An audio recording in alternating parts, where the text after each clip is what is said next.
बिस्मिल्लाहिर्रहमानिर्रहीम। अस्सलाम वालेकुम स्टूडेंट्स, हमारा जो आज का टॉपिक है दैट इज़ थ्योरी,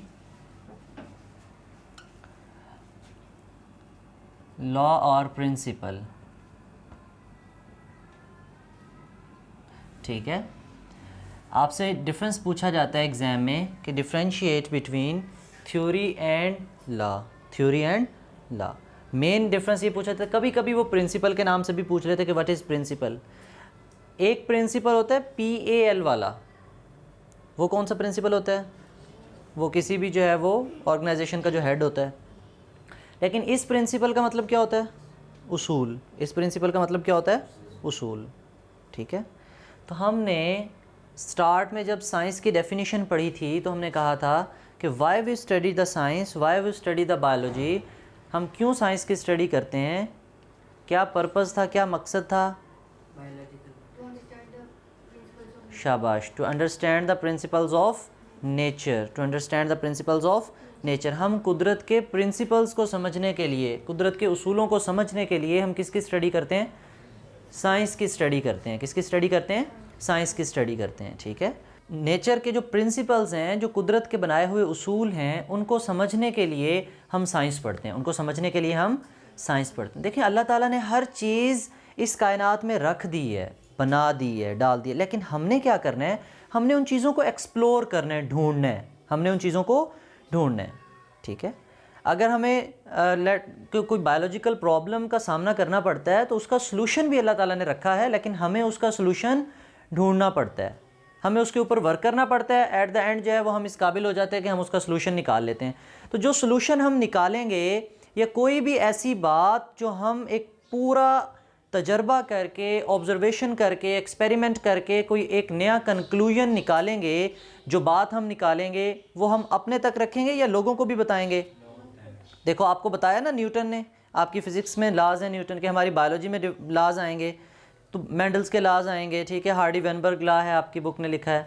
तो ये जो साइंटिस्ट ने लॉ पेश किए हैं, ये एक ऐसी स्टेटमेंट बना देते हैं कि जिसको पूरी दुनिया के साइंटिस्ट अगर मिल जाएं तो वो उसको चैलेंज नहीं कर सकते, वो उसको रद्द नहीं कर सकते, वो उसको रॉन्ग प्रूव नहीं कर सकते। ये बात क्लियर हुई या नहीं हुई क्लियर? तो हम कहते हैं हमारे पास सबसे पहले है थ्योरी। थ्योरी क्या होती है हमारे पास? जब कोई साइंटिस्ट कोई वर्क करता है, एक्सपेरिमेंट करता है, और एक्सपेरिमेंट किस लिए करता है? To check the hypothesis. To check the hypothesis. Hypothesis को चेक करने के लिए उसने जो ख्याल बनाया होता है, उस ख्याल को चेक करने के लिए वो क्या करता है? तजर्बा करता है। क्या करता है? तजर्बा करता है। जब वो एक्सपेरिमेंट करता है, अगर बेटे उसकी वो हाइपोथेसिस जो है उसको रिजल्ट दे दे, उसको क्या दे दे? रिजल्ट। मतलब वो एक दफ़ा सही साबित हो जाए, वो क्या हो जाए? सही साबित हो जाए। तो साइंटिस्ट अपनी उस हाइपोथेसिस को क्या नाम दे देते हैं? उनका जो रिजल्ट आता है उसको नाम क्या दे देते हैं? थ्योरी। उसको क्या नेम दे देते हैं? थ्योरी। ठीक है, जो हमारे पास नतीजा आएगा, फर्स्ट टाइम उन्होंने एक्सपेरिमेंट किया, पहली दफ़ा जो सही उनका जवाब आ गया, अगर तो रॉन्ग प्रूव हो गई हमारी हाइपोथेसिस तो फिर it is rejected. If the hypothesis proven wrong it will be rejected, otherwise it is selected. It is, जब हम उसको सिलेक्ट कर लेते हैं तो तब हम उसको क्या कहना शुरू कर देते हैं? ये क्या बन गई है? थ्योरी।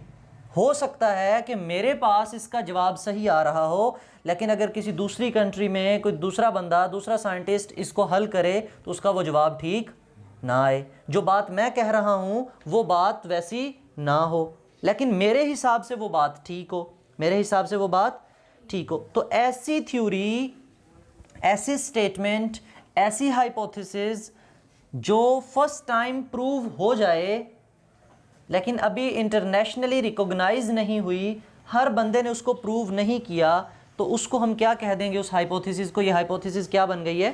थ्योरी। थ्योरी की डेफिनेशन हमारी बुक ने लिखी है, द हाइपोथेसिस। थ्योरी असल में होती क्या है?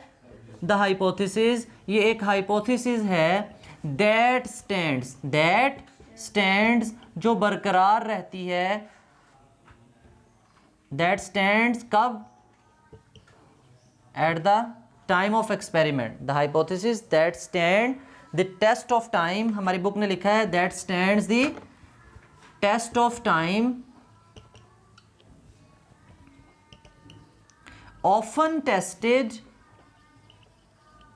and never rejected, it is called theory. Clear? हमने कहा कि एक ऐसी हाइपोथेसिस है दैट स्टैंड, जो बरकरार रहती है, किस वक्त बरकरार रहती है? That stand the test of time, जब आपने कोई तजर्बा करना है तो आपके पास एक ऑलरेडी प्रूव हाइपोथेसिस मौजूद होगी जिसने एक दफ़ा आपको नतीजा रिजल्ट दिया होगा। ठीक है, जब भी कोई आप एक्सपेरिमेंट करोगे उसी बायोलॉजिकल प्रॉब्लम से रिलेटेड, तो आपके पास एक हाइपोथेसिस ऐसी होगी कि जिससे आप कहोगे यार ऐसा मैंने किया था तो ये रिजल्ट आया था। ठीक है, इस तरीके से मैंने इस सवाल को हल किया था तो ये नतीजा निकला था। तो कभी कभार आप उसको रिजेक्ट नहीं कर सकते। आप उसको क्यों रिजेक्ट नहीं कर सकते हम उसे? क्योंकि उसने एक दफ़ा हमें रिजल्ट दिया है, एक दफ़ा एक तरीके से रिजल्ट दिया है। तो इसलिए जो थ्योरी होगी हमारे पास, इट इज़ नेवर रिजेक्टेड, इसको हम कभी रिजेक्ट नहीं करेंगे, इसको रिजेक्ट, ये बात क्लियर हुई। लेकिन हम इसको एज सच बुक्स में पब्लिश भी नहीं करेंगे, क्योंकि वो जो बात ठीक है वो सिर्फ एक आदमी की हद तक, वो अगर मैंने एक्सपेरिमेंट किया तो मेरी हद तक है, अगर आपने किया तो आपकी हद तक वो बात ठीक है, बाकी लोगों के लिए अभी वो बात क्लियर नहीं है, अभी वो बात क्लियर नहीं है। ये बात समझ में आई है या नहीं आई? कि ऐसी हाइपोथेसिस जो एक दफ़ा नतीजा दे दे आपको, उसको हम क्या कहना शुरू कर देते हैं? थ्योरी। लेकिन अब जब ये थ्योरी बना लूँगा मैं, फिर मैं लोगों को चैलेंज करूँगा, दूसरे साइंटिस्ट जो दूसरे कंट्रीज़ में वर्क करेंगे उन्हें बताऊँगा कि भाई मेरा एक बायोलॉजिकल प्रॉब्लम था, उसको मैंने इस तरीके से हल किया, मेरे पास उसका ये नतीजा निकला है, आप लोग भी इसको जो है वो क्या करो, प्रूव करो, आप लोग इस एक्सपेरिमेंट को जो है वो दोहराओ, फिर बताओ कि बिल्कुल मेरी बात ठीक है या गलत है, आपका नतीजा बिल्कुल मेरे नतीजे जैसा निकलता है या नहीं। तो बेटे अगर पूरी दुनिया के साइंटिस्ट उस थ्योरी को टेस्ट करें और वो वही आंसर आए, वो वही जो है उसका सोल्यूशन निकले जो मैंने निकाला है, तो फिर उस थ्योरी को हम लॉ का दर्जा दे देंगे। किसका दर्जा दे देंगे? लॉ।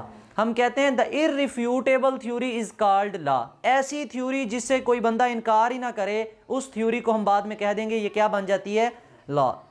और जो लॉ होता है उसके बाद हमारी साइंस खामोश हो जाती है। हमारी साइंस कहती है कि ये लॉ है, अच्छा ये बात ऐसे है, तो ये उससे आगे हम ये बात नहीं सोचते कि ये बात ऐसे थी तो क्यों थी। आप न्यूटन के कवानीन पढ़ते हो, आप कहते हो कि रिएक्शन का एक्शन का रिएक्शन होता है, तो क्यों होता है वो, क्यों हमारी सोच रुक जाती है। साइंस कहती है नहीं, इससे आगे हम नहीं जा सकते, this is the fact of nature, ये इस कुदरत की हकीकत थी जो हमने एक ढूंढी है, बस वो कुदरत जाने खुदा जाने क्या मामला था। ठीक है, वहाँ तक जाके हमारी साइंटिस्ट की सोच भी बंद हो जाती है। ये बात क्लियर हुई? तो हम कहते हैं कि हमारे पास जो हाइपोथेसिस है that stand the test of time, जो कोई भी टेस्ट करो तो तब आपके पास मौजूद हो, लेकिन ऑफन टेस्टेड, कभी कभार आप उसको टेस्ट कर लो लेकिन रिजेक्ट नहीं कर सकते हम उसे, उस हाइपोथेसिस को रिजेक्ट नहीं कर सकते, तो उसे हम क्या कहना शुरू कर देते हैं? ये क्या बन गई है? थ्योरी। अब थ्योरी की भी हमारे पास ना टाइप्स होती हैं। आपकी बुक में एक टाइप डिस्कस की है थ्योरी की, that is productive theory. That is productive theory. बेटे प्रोडक्टिव किसे कहते हैं? प्रोड्यूस करना किसे कहते हैं? कोई चीज़ पैदा करना, कोई चीज़ नई बनाना। तो प्रोडक्टिव थ्योरी, वो थ्योरी थी क्या? हाइपोथेसिस थी।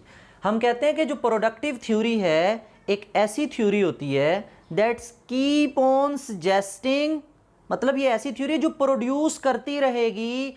क्या चीज़ें प्रोड्यूस करती रहेगी? न्यू हाइपोथेसिस, नए नए आपके उस नतीजे से जो आपका रिजल्ट निकलेगा तो उससे आपके दिमाग में और भी नए नए ख्यालात आएंगे। ठीक है, यार क्या रिजल्ट निकला ऐसा, फिर इसका मतलब है फलां चीज़ इसी तरीके से होती थी, वो भी चीज़ इस तरीके से होती थी, तो आपके ख्याल का, आपका जो विजन है वो ब्रॉड हो जाएगा।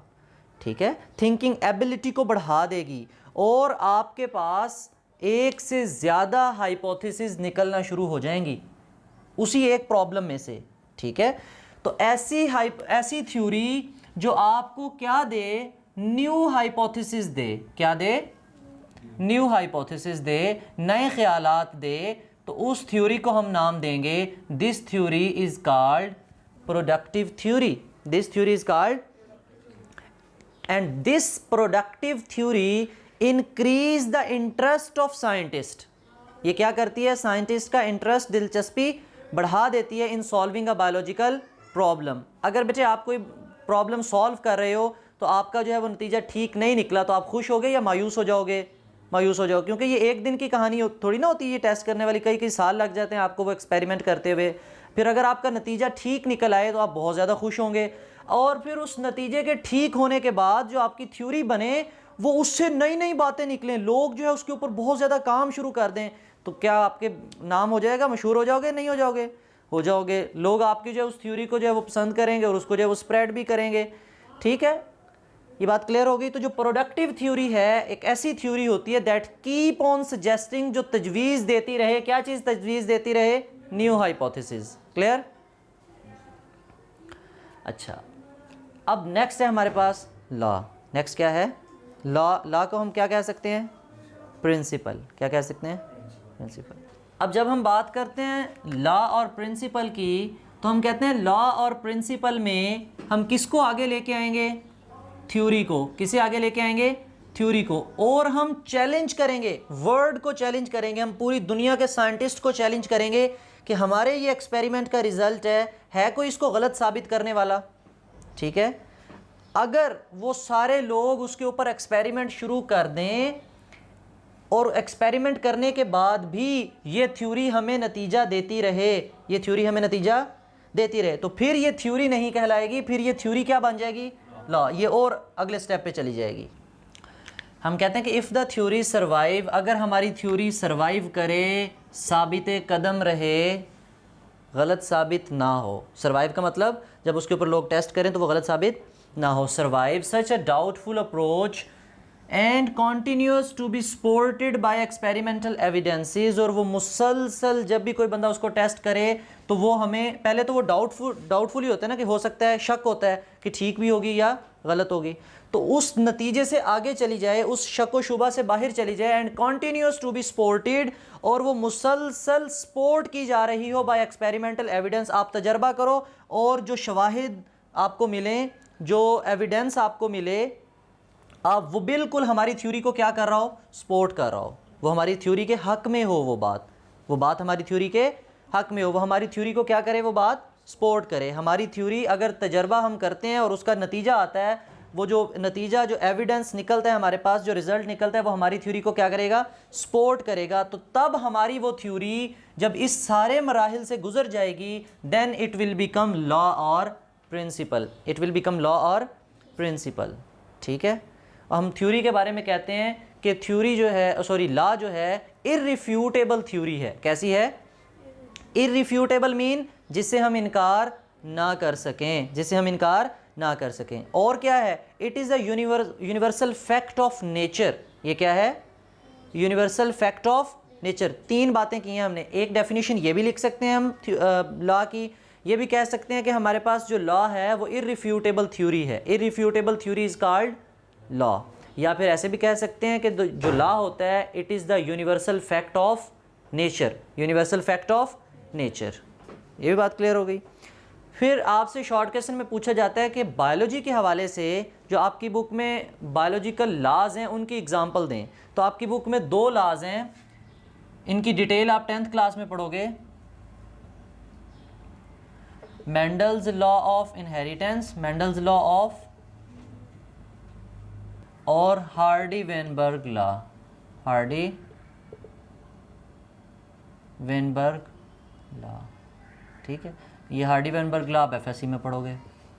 Mendel's law of inheritance and Hardy Weinberg law, ये हमारे पास 2 बायोलॉजिकल लॉज की एग्जांपल्स हैं। सिर्फ शॉर्ट क्वेश्चन में इतना पूछा जाता है, write down the names of 2 biological laws. कौन कौन से होंगे?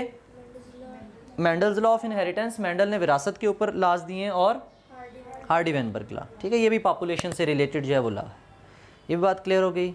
इसमें बेटे अगर आपका कोई क्वेश्चन हो तो आप कमेंट सेक्शन में पूछ लीजिएगा। थैंक यू, अल्लाह हाफिज़।